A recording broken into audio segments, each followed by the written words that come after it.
अस्सलाम वालेकुम व्यूअर्स, हमारा आज का ईएनटी का टॉपिक जो हमने डिस्कस करना है वो है सबस बलगम आने की वजूहात और उनका इलाज।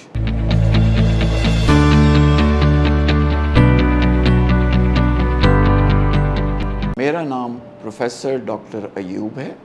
मैं नाक कान गले का प्रोफेसर हूँ और पिछले 35 साल से ईएनटी की मैं प्रैक्टिस कर रहा हूँ, मरीज़ भी देखता हूँ और उनकी सर्जरीज़ भी करता हूँ। आज का मेरा टॉपिक है सबस बलगम आने की वजूहात और उनका इलाज। सबस बलगम जो है वो इंडिकेट करता है कि आपकी नाक और साइनसेस में किसी फॉर्म में इन्फेक्शन हो रही है, जिसकी वजह से जो नॉर्मल आपका बलगम सफ़ेद आना चाहिए उसका कलर चेंज होके ग्रीन हो जाता है। सबसे कॉमन जो सफ़ेद बलगम आता है वो आता है आमतौर पे उन मरीज़ों में जिनमें एलर्जी होती है।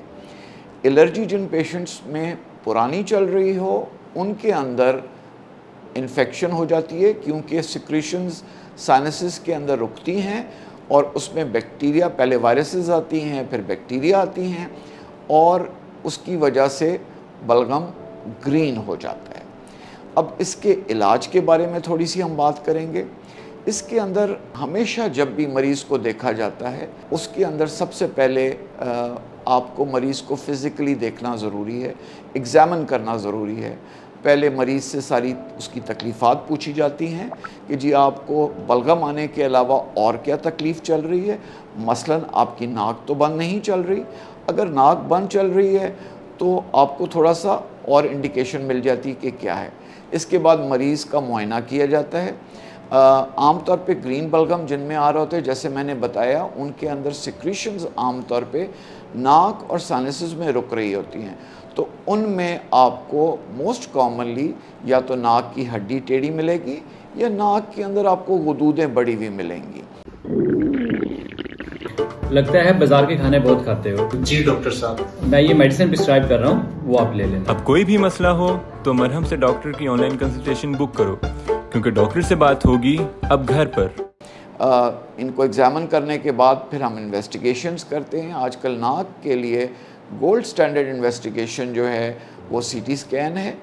ब्लड के टेस्ट कराए जाते हैं जिनके अंदर एलर्जी लेवल्स आप देखते हैं।